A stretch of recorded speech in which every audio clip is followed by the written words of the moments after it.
가족을 바다에 밀어넣은 남편. 시신 곁에서 도망친 이유는 무서워서였습니다. 아무리 인생이 힘들어도 이런 결말은 누가 상상이나 했을까요? 조모상 중에 퇴폐업소 검색한 남편. 모태솔로 동생의 말도 안 되는 신혼집 요구. 그리고 원래 죽을 사람이었다는 말을 남긴 중학생 엄마까지. 이번 이야기는 그냥 듣고 넘기기엔 너무 불편합니다. 괜히 찜찜해지는 얘기 시작합니다. 첫 번째 사건. 바다로 돌진한 가족여행. 살아남은 건 오직 아버지뿐. 2025년 6월 1일 전남 진도의 한 항만 선착장. 새벽 1시 12분. 어둠 속에서 달리던 승용차 한 대가 그대로 바다로 돌진합니다. 차 안에는 49세의 가장 A씨, 그의 동갑내기 아내, 그리고 두 아들이 타고 있었습니다. 살아남은 사람은 단 한 명 A씨 뿐이었습니다. 가족 여행을 핑계로 무안의 숙소에서 하룻밤을 보낸 뒤 목포와 신안을 거쳐 진도까지 내려온 그들. 그 여정 속에서 A씨는 음료에 수면제를 섞어 아내와 아이들에게 먹였습니다. 그 수면제는 다름 아닌 아내가 평소 정신과 치료를 위해 복용하던 약이었습니다. 그리고 결국 선착장 끝에서 바다로 차량을 몰았습니다. 바닷물이 차오르자 그는 홀로 탈출했고 인근 야산으로 도망쳤습니다. 이후 전화를 빌려 형과 지인에게 연락했고 광주까지 도피했다가 사건 44시간 만에 붙잡혔습니다. 경찰 조사에서 그는 채무와 아내 문제로 너무 힘들었다며 가족과 함께 생을 마감하려 했지만 막상 물이 차오르자 무서워져서 나왔다고 진술했습니다. 신문 전후로 기자들이 아이들에게 미안하지 않냐, 왜 혼자 나왔냐는 질문을 던졌지만 그는 아무런 말도 하지 않았습니다. 하지만 경찰은 자살방조보다는 살인의 무게를 두고 수사를 진행 중입니다. 죽은 줄로만 알았던 아내는 수면제 복용 후에도 의식이 있었던 것으로 파악됐습니다. 죽기 전 아내는 남편과 함께 죽을 의사는 있었다고 했지만 경찰은 아내에 대한 진술에 의문을 제기하며 블랙박스와 휴대전화를 정밀 분석 중입니다. 가장이라는 이름 아래 가족을 끝까지 책임지겠다며 그는 가장 먼저 차에서 탈출했습니다. 가족을 소유물로 생각하는 가장들이 왜 이렇게 많은 걸까요? 두 번째 사건. 조모상 중에 마사지? 믿었던 남편의 검색 기록. 남편의 포털 사이트 계정이 우연히 아내의 휴대폰에 연동되어 있었던 게 이 사단의 시작이었습니다. 한 온라인 커뮤니티에 올라온 사연. 남편이 퇴폐 마사지숍 간 것 같다. 지혜를 달라는 제목의 글 속 주인공 A씨는 시조모상 중 남편이 혼자 장례식장에 갔다가 새벽 3시 반쯤 인근의 마사지숍을 검색한 사실을 알게 됩니다. 검색한 가게들은 하나같이 퇴폐업소로 의심되는 곳, 동시에 접속한 건 숙박앱, 심지어 이전에도 새벽 시간대 출장 마사지를 검색한 기록이 있었고 그 시점 이후 남편 폰엔 마사지 관련 스팸 문자들이 쏟아졌다고 합니다. 알고 보니 혼전 동거 경력까지 숨기고 있었던 남편. 아내는 결국 변호사 상담을 예약했습니다. 그 사실을 눈치챈 남편은 검색 기록을 싹 지워버렸고 대화는 끊겼습니다. 결국 아내는 말합니다. 가정을 잘하겠다는 약속, 그건 말뿐이었다고요. 이제서라도 알게 된 게 얼마나 다행인지. 조모상의 마사지라면 병자가 아닐까요? 세 번째 사건. 모태솔로 동생의 갑질 청첩장.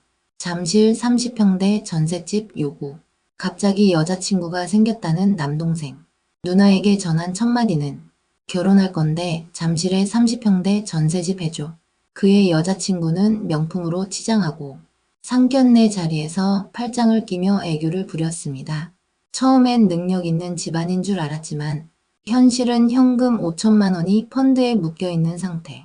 여친 부모는 은퇴 후 서울 근교 소형 아파트 거주 중. 누나는 현실적인 조언을 했을 뿐이었습니다. 예산에 맞춰 집을 알아봐. 그러자 돌아온 대답은 누나 때문에 결혼 망치면 책임질 거냐. 심지어 상견례에서도 누나는 배제됐고 배 아파서 그러는 거냐는 말까지 들었습니다. 부모님은 한때 지원을 고민했지만 누나가 현실을 보여주자 결국 2억 이상은 안 된다고 정리됐습니다. 누나는 말합니다. 난 결혼을 반대한 게 아니라 무리한 결혼을 반대한 것뿐이다. 저는 그냥 정신이 나갔다고 밖에는 생각되지 않습니다. 네 번째 사건. 원래 죽을 사람이라던 엄마. 70대 노인 폭행한 중학생. 2024년 전남의 한 시골 마을. 중학교 3학년 남학생이 이웃의 70대 노인을 주먹으로 폭행했고 노인은 병원 이송 후 나흘 만에 사망했습니다. 가해 학생 시구는 어머니와 말다툼하던 노인에게 화가 나 범행을 저질렀다고 진술했습니다. 하지만 충격적인 건 그 어머니의 반응입니다. 우리 애는 그런 애 아니다. 고인이 우리랑 그렇게 친하지도 않았다. 원래 죽을 사람이었다. 병원비만 주면 되는 거 아니냐. 유족들은 울분을 터뜨립니다. 가해자는 멀쩡히 학교를 다니고 우리는 매일 고통 속에 산다. 게다가 시구는 현재도 불구속 상태. 검찰은 여전히 살인이 아닌 상해치사 혐의로만 수사를 진행 중입니다. 그날 그 주먹질이 정말 실수였던 걸까요? 그래서 어른들이 그렇게 가정교육이 중요하다고 하셨나 봅니다. 다섯 번째 사건. 불붙은 괴롭힘. 백초크로 끝낸 우정. 중학교 동창을 만나 다시 친해진 줄 알았던 A군. 하지만 친구 B씨는 주기적인 괴롭힘을 일삼았습니다. 라이터로 지지고 강제로 마사지를 시키고 수치심을 주는 발언들. 결국 2022년 8월 찜질방에서 주짓수 기술인 백초크를 걸어 A군을 질식사시켰습니다. B씨는 인터넷에 백초크 사망, 목 졸라 죽음 등을 검색했습니다. 하지만 법원은 그의 범행을 폭행치사로 판단했고 징역 5년, 항소심도 이 판결을 유지했습니다. 사람을 죽이고도 20대 중반이면 사회에 복귀할 수 있는 시간입니다. 이게 말이 되는 건지 항상 법은 누구의 편인지 모르겠습니다. 여섯 번째 사건. 6만 5천 원 안 주겠다. 수선비 먹튀 여성 적반하장 죽겠다 협박까지. A씨는 얼마 전 원피스와 블라우스 수선을 의뢰한 여성 손님에게 곤란한 일을 겪었습니다. 여성은 돈을 갚지 않으면 경찰에 신고해도 된다며 간곡히 수선을 맡겼습니다. 2시간 뒤 직접 가게에 와서 원피스를 입고 치수를 재고 수선을 맡기고 떠난 여성. 다음 날 수선이 끝나자 여성은 가게에 와서 옷을 챙기며 계좌번호 알려달라. 내일 꼭 주겠다고 약속했습니다. 총 수선비는 6만 5천 원이었습니다. 그러나 이후 여성은 아직 회사에서 돈이 들어오지 않았다며 계속 미뤘고 부모도 연락 안 되고 친구도 없다. 다음 주까지만 기다려 달라라며 안타까운 사정을 전했습니다. 심지어 나도 죽고 싶다는 호소까지. 3주 넘게 기다린 A씨가 돈 안 주면 경찰에 신고하겠다고 경고하자 여성은 그냥 신고하세요. 죽으면 되니까라며 오히려 적반하장 태도를 보였습니다. 결국 A씨는 경찰에 신고했고 이 사건은 6만 5천 원 수선비 먹튀와 협박으로 알려졌습니다. 요즘은 범죄의 범주를 잘 모르는 비상식적인 사람들이 너무 많습니다. 누군가는 한 사람을 죽이고도 다시 사회로 돌아오고 누군가는 사랑이라는 이름에 속아 끝을 맞이합니다. 관계라는 건 언제나 우리를 따뜻하게도 끔찍하게도 만들죠.